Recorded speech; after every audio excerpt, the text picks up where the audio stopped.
નમસ્તે મિત્રો, સંબંધમાં નફો કે નુકસાન ના જોવાય, જરૂર જણાય ત્યારે ત્યાગ કરીને પણ સંબંધને સાચવી લેવાય.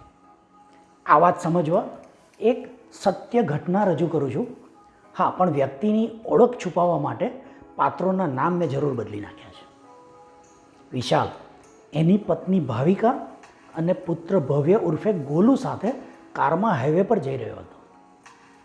સડક કિનારે એક જગ્યા પર એણે એક 12-13 વર્ષની દીકરીને તરબૂચ વેચતી જોઈ. એટલે વિશાલે ગાડી ઊભી રાખીને કહ્યું, બેટા તરબૂચ કેમ આપ્યા? એટલે પેલી છોકરીએ કહ્યું કે સાહેબ, એક નંગના 50 રૂપિયા, લગભગ 5 કિલો વજન છે આ તરબૂચનું. ત્યાં જ પાછળની સીટ પર બેઠેલી તેની પત્ની ભાવિકાએ કહ્યું, આટલા મોંઘા? ચલો ચલો આગળથી લઈશું. વિશાલે કહ્યું, ક્યાં મોંઘા છે? બજારમાંથી કાલે તું જ જઈને 20 રૂપિયા કિલોએ લઈ આવીશ આવા તરબૂચ, તો ક્યાં આ મોંઘા થયા બોલ? ભાવિકાએ કહ્યું, તમને ના ખબર પડે, મને ભાવતાલ કરવા દો. એમ કહી પેલી દીકરીને કહ્યું, 30નું નંગ આપવું હોય તો આપ, નહીંતર કંઈ નહીં. પેલી દીકરી બોલી, આંટી 40નું તો મને ખરીદી પડી છે, ચાલો 45 આપી દેજો, એનાથી સસ્તું મને નહીં પરવડે. ભાવિકા બોલી, ખોટું ના બોલ, જો આ તારો નાનો ભાઈ જેવો છે, એના માટે થોડું સસ્તું કરીએ. આમ કહી એણે પોતાના ખોળામાં બેઠેલા 4 વર્ષના દીકરા તરફ ઇશારો કર્યો. સુંદર બાળકને જોઈને પેલી દીકરી ગાડીની તરફ ચાલી આવી. ગાડી પાસે આવી પેલા ગોલુના ગાલ પર હાથ ફેરવીને કહ્યું, સાચે જ મારો ભાઈ ખૂબ સુંદર છે આંટી. ભાવિકાએ કહ્યું કે બેટા દીદીને નમસ્તે બોલ. એટલે ગોલુએ પણ પ્યારથી એ પેલી છોકરીને કહ્યું, નમસ્તે દીદી. દીકરીએ એ દરવાજો ખોલી બાળકને તેડી લીધું અને પછી પૂછ્યું, ભઈલા તારું નામ શું છે? એટલે પેલાએ કહ્યું કે દીદી મારું નામ ગોલું છે. એટલે દીકરીએ કહ્યું, સાચે જ તું ગોળ મટોળ છે મારા ભાઈ, તરબૂચ ખાઈશ? એમ કહી રેકડીમાંથી એક તરબૂચ લાવીને ગોલુના હાથમાં આપ્યું. પરંતુ તરબૂચનું વજન વધારે હોવાથી ગોલુના હાથમાંથી નીચે પડી ગયું અને એના 3-4 ટુકડા થઈ ગયા. એટલે ગોલુ રડવા લાગ્યો. એટલે પેલી બોલી કે અરે ભાઈ રડ નહીં, હું બીજું લાવી આપું છું. એમ કહીને જલ્દીથી રેકડી પર ગઈ બીજું તરબૂચ લાવવા. ત્યાં સુધીમાં ભાવિકાએ ગોલુને અંદર લઈ લીધો, દરવાજો બંધ કરી દીધો. દીકરી તરબૂચ લઈને આવી, ખુલ્લા કાચમાંથી એ તરબૂચ આપતા બોલી, લે ભઈલા, આ છે ને ખૂબ મીઠું નીકળશે. વિશાલ આ બધી હરકત જોઈ રહ્યો હતો. ત્યારે ફરીથી ભાવિકાએ કહ્યું, જે તૂટ્યું છે ને એના પૈસા નહીં આપું, એ તો તારી ભૂલ હતી. દીકરી હસતા હસતા બોલી, આંટી બંનેમાંથી એકના પણ પૈસા નથી જોઈતા, મેં તો આ તરબૂચ મારા ભૈલુને આપ્યું છે. આટલું સાંભળી વિશાલ અને તેની પત્ની બંને ચોંકી ઉઠ્યા. વિશાલે કહ્યું, બેટા બંનેના પૈસા લઈ લે. એમ કહી 100 રૂપિયા એણે લંબાવ્યા દીકરી તરફ. પણ દીકરી તો ઝડપથી રેકડી પાસે જતી રહી.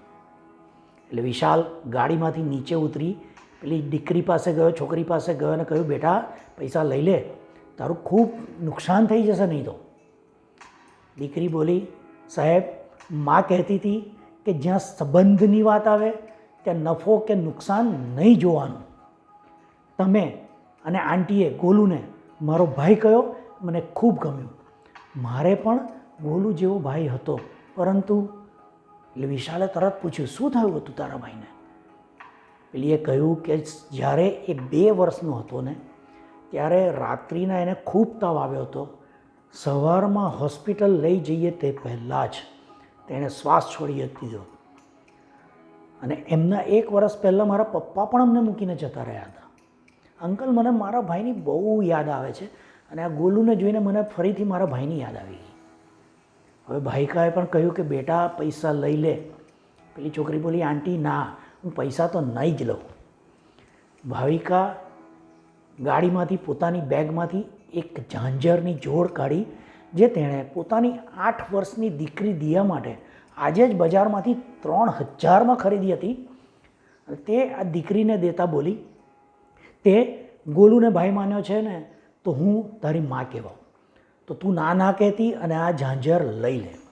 પણ દીકરીએ હાથ ના લંબાવ્યો, એટલે જબરજસ્તીથી દીકરીના ખોળામાં ઝાંઝર મૂકતા બોલી, રાખી લે બેટા, જ્યારે પણ તું આ ઝાંઝર પહેરીશ ત્યારે તમને અમારી બધાની તો યાદ આવશે, તારા ભાઈની પણ તને યાદ આવશે.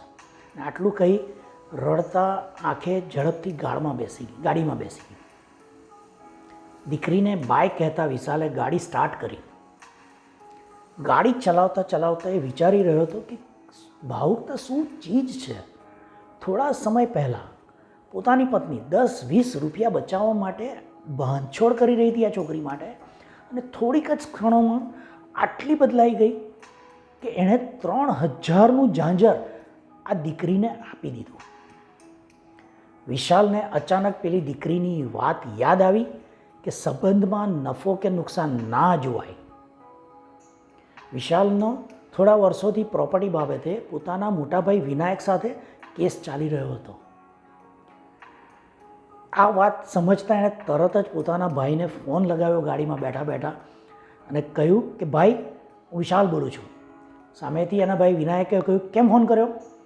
એટલે વિશાલે કહ્યું, ભાઈ, જે મેઇન માર્કેટવાળી મોટી દુકાન છે ને જેનો આપણે કેસ ચાલે છે, તું રાખી લે, બજારવાળી નાની હું રાખીશ. અને હા, પેલો મોટો પ્લોટ છે ને એ પણ તારે જ રાખી લેવાનો છે, નાનો પ્લોટ હું રાખીશ, મને ચાલશે. અને હું કાલે જ આપણો જે કેસ ચાલે છે એ પણ હું પાછો ખેંચી લઈશ.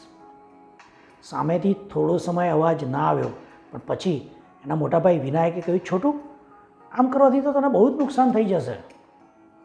ત્યારે વિશાલે કહ્યું કે ભાઈ, મને આજે સમજાયું છે કે સંબંધમાં નફો કે નુકસાન ના જોવાય, પણ એકબીજાની ખુશી જોવાની હોય. ફોનમાં સામેથી ફરીથી એકદમ ખામોશી છવાઈ ગઈ. થોડી ક્ષણો પછી વિશાલને સામેથી ફોનમાં મોટાભાઈના રડવાનો અવાજ સંભળાયો. એટલે વિશાલે કહ્યું, ભાઈ, રડી રહ્યા છો? મોટાભાઈએ કહ્યું કે વિશાલ, જો આટલા પ્રેમથી કદાચ તે પહેલાં વાત કરી હોત તો મેં તને બધું જ આપી દીધું હોત પહેલાં. ચાલ, ઘરે આવી જા, પ્રેમથી સાથે બેસીને ચા પીતા આપણે વાતો કરીશું અને જૂની કડવાટ ભૂલીને પ્રેમસભર રહીએ. આટલા વર્ષોની કડવાહટ થોડા મીઠા શબ્દો બોલતા ક્યાં ચાલી ગઈ ખબર જ ના પડી. કાલે જે 1 ઇંચ જમીન માટે લડતા હતા એ આજે બધું જ દેવા તૈયાર થઈ ગયા. આ મોરલ ઓફ ધ સ્ટોરી શું છે? આ વાતની શીખ શું છે? કે ત્યાગની ભાવના રાખીએ અને હંમેશા દેવા માટે તત્પર રહીશું તો સામેવાળાનું હૃદય પરિવર્તન થશે જ. સંબંધમાં ક્યારેય નફો કે નુકસાન નહીં જોવાનું. કુદરતે 2 જ માર્ગ આપ્યા છે કે કાં તો આપીને જાઓ ને કાં અહીંયા બધું મૂકીને જાઓ. લઈ જવાની કોઈ વ્યવસ્થા નથી. પણ માણસ આ સમજવા તૈયાર નથી, આ માનવા તૈયાર નથી. જો આ વાત સમજી લઈએ તો ક્યારે પણ કોઈના સંબંધો વણશે નહીં, સંબંધ સારા જ રહે. આશા છે આજનો આ વિડીયો ઘણા સંબંધોની કડવાશ હટાવવામાં મદદરૂપ થશે અને તેમના સંબંધ ફરી એક વખત મધુર બનશે. જો તમારા જાણીતા કોઈના જીવનમાં આવી કડવાહટ વ્યાપી હોય તો તેમની સાથે આજનો આ વિડીયો જરૂર શેર કરશો. કદાચ તેમના સંબંધમાં પણ સુધાર આવે. અને આપ આમ કરીને આ વિડીયો શેર કરીને મારું જે ધ્યેય છે 10,000 લોકોના જીવનમાં સકારાત્મક પરિવર્તન લાવવું, એમાં મદદ કરશો. આવતા અઠવાડિયે એક નવા વિડીયોમાં નવી વાર્તા દ્વારા નવી શીખ સાથે ફરી મળીશું. ત્યાં સુધી આ નિલેશ ખીમસરિયાને રજા આપશો. આવજો.